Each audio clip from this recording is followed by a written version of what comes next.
Welcome friends, তোমাদের নিজস্ব channel DSC বেঙ্গলে। তো দেখো, আজকে আমরা পলিটি রিলেটেড কিছু ইম্পর্টেন্ট এমসিকিউ দেখে নেবো। আর চ্যানেলে পলিটি রিলেটেড আমাদের টপিক ওয়াইজ পড়ানো হচ্ছে, ডেফিনেটলি প্লেলিস্টটা দেখো। এবং প্রচুর কোশ্চেন্স আছে আমাদের পলিটি রিলেটেড এমসিকিউ, যেটা খুব হেল্প করবে তোমাদের যে কোনো এক্সামে। তো আজকেও খুব ইম্পর্টেন্ট কিছু প্রশ্ন আমরা দেখবো। তো চলো স্টার্ট করি। সবথেকে প্রথম প্রশ্নটা হচ্ছে, দেখো, হাইকোর্ট বা সুপ্রিম কোর্ট রিট ইস্যু করে আমরা জানি, সেই কোন রিটটা যেটা অথরিটিকে পারফর্ম করতে, কোনো একটা জিনিসকে কম্পেল করে, সে যাতে ওই জিনিসটা পারফর্ম করে, দ্যাট ইজ নট পারফর্মিং, যেটা ও করছে না, ঠিক আছে। তো সেটা যাতে ও পারফর্ম করে, সেটার জন্য কোন রিট ইস্যু করে হাইকোর্ট বা সুপ্রিম কোর্ট? তো রাইট অ্যান্সার হয়ে যাবে দ্যাট ইজ ম্যান্ডামাস। এই প্রশ্নটা কিন্তু অনেকবার আসে, ডেফিনেটলি দেখো ভালো করে। আচ্ছা, নেক্সট হচ্ছে, কোনটা আমাদের ফান্ডামেন্টাল রাইট না, যেটা কনস্টিটিউশনে ইনক্লুডেড নেই? তো রাইট অ্যান্সার হয়ে যাবে obviously right to human condition of work and maternity relief. Next হচ্ছে, for enforcement of fundamental rights a court can issue. একটা ফান্ডামেন্টাল রাইটস ইনফোর্স করার জন্য কোর্ট কী ইস্যু করে? দেখো, এক্ষুনি আমরা ডিসকাস করলাম, সেটা হচ্ছে একটা রিট সুপ্রিম কোর্ট বা হাইকোর্ট ইস্যু করে। আচ্ছা, কোন রিটটা, যেটা একটা get an order of an authority quashed, ঠিক আছে, short to get an order of an authority quashed, সেটা হচ্ছে কোন রিট? তো সেটা হচ্ছে certiorari. Indian parliament can rename or redefine the boundary of a state by. কীভাবে একটা বাউন্ডারি, একটা স্টেটের বাউন্ডারি অর রিনেম করতে পারে, রিডিফাইন করতে পারে? সেটা কি? অ্যাবসলিউট মেজরিটি লাগে, সিম্পল মেজরিটি লাগে, 2/3 majority of members voting, 2/3 majority of the member voting and absolute majority of its total membership. তো রাইট অ্যান্সার হয়ে যাবে দ্যাট ইজ একটা সিম্পল মেজরিটিতেই কিন্তু এটা করে নিতে পারে। নেক্সট হচ্ছে, which one of the following is not mention in the preamble of the constitution of India? Preamble of the constitution of India কোনটা মেনশন করা নেই?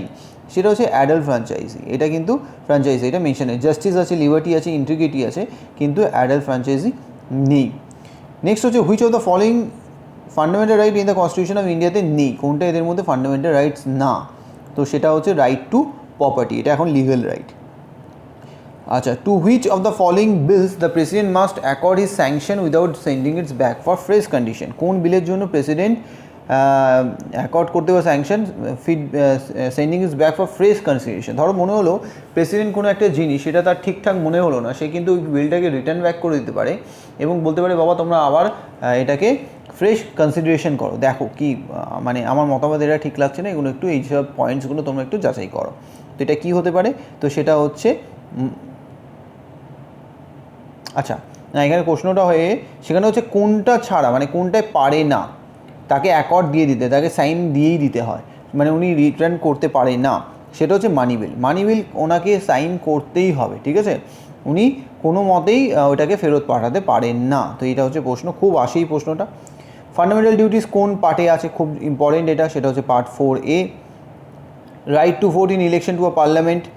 রাইট টু ভোট, তুমি ইলেকশনে পার্লামেন্টে ভোট দিচ্ছ, সেটা কি right? That is a legal right, okay. আচ্ছা, প্রথম ফার্স্ট স্পিকার অফ ইন্ডিপেন্ডেন্ট ইন্ডিয়ার কে ছিলেন? তো রাইট অ্যান্সার হবে দ্যাট ইজ বি, জিভি মাভালঙ্কর।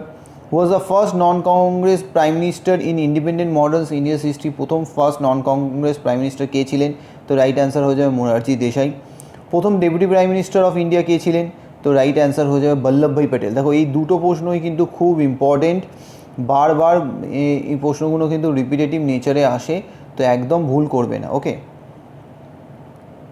আচ্ছা, নেক্সট প্রশ্ন হচ্ছে, the Lok Sabha was elected in 2014। 14-এ লোকসভাটা কততম? এখন 2019 চলছে, 19টা যদি মনে থাকে তাহলে এটাও করতে পারবে। তো সেটা হচ্ছে 16। এখন আমাদের কি চলছে? দ্যাট ইজ হচ্ছে 17th লোকসভা, ওকে। তো তাহলে দেখো, এটা তাহলে 16 লোকসভা হচ্ছে, যেটা 2014 থেকে 2019 পর্যন্ত ছিল।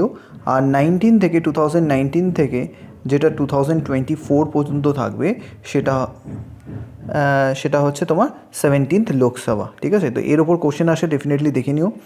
ইংলিশ ক্রাউন কিসের এক্সাম্পল? তো ইংলিশ ক্রাউন হচ্ছে দ্যাট ইজ নমিনাল এক্সিকিউটিভ, মানে রিয়েল পাওয়ার কিন্তু এদের কাছে থাকে না, ঠিক আছে। ইংলিশ ক্রাউন আর আমাদের ইন্ডিয়াতে হচ্ছে সেটা হচ্ছে প্রেসিডেন্ট।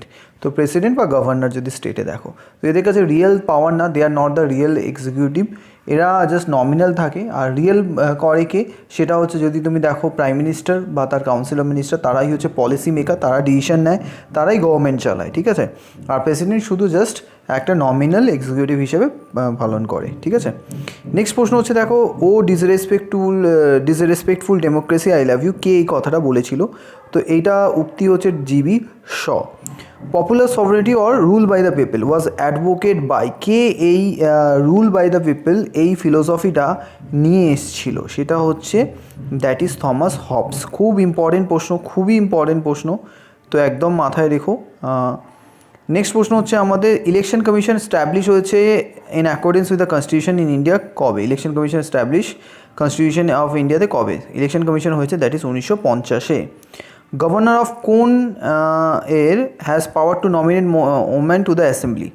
কোন গভর্নর অফ স্টেটের কোন গভর্নর সে ওম্যানকে নমিনেট করতে পারে অ্যাসেম্বলিতে? ঠিক আছে, তো জেএনকে, সিকিম, মণিপুর আর নাগাল্যান্ড, তো রাইট অ্যান্সার হয়ে যাবে দ্যাট ইজ জেএনকে। আরটিআই অ্যাক্ট কবে ইনঅ্যাক্ট হয়েছে? তো ডেটটা ইম্পর্টেন্ট, সবাই আমরা 2005 মনে রেখে দিই, কিন্তু আমরা ডেটটা মনে রাখি না। ডেটটা কিন্তু খুব ইম্পর্টেন্ট, ডেট হচ্ছে 15th of June। 15th of June কিন্তু আমাদের ইম্পর্টেন্ট, ডেটটা মনে রেখো। Who among the following gave monistic theory of sovereignty? কে মনিস্টিক থিওরি অফ সভারেনিটি দিয়েছে? থিওরিটা খুব ইম্পর্টেন্ট এটা, সেটা হচ্ছে অস্টিন।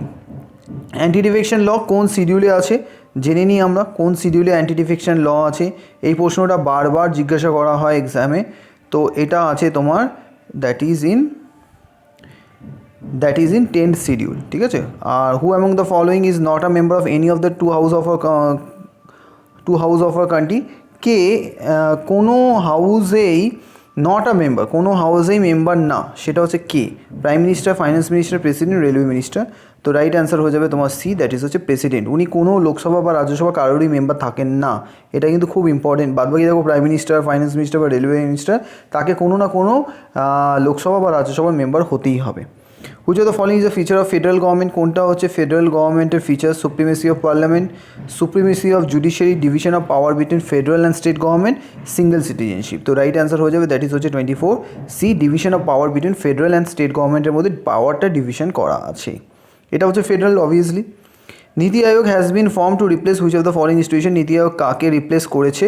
তো সেটা হচ্ছে প্ল্যানিং কমিশনকে। ঠিক আছে, তো দেখো this are the most important questions. Definitely কেমন লাগলো আমাকে নিশ্চয়ই কমেন্ট করে জানাবে। তোমাদের আউট অফ 25 কেমন স্কোর হলো আমাকে একটু জানিয়ে কিন্তু বলো। ঠিক আছে, আর কেমন লাগছে সেশনটা ভুলো না একবারও জানাতে। Bye bye.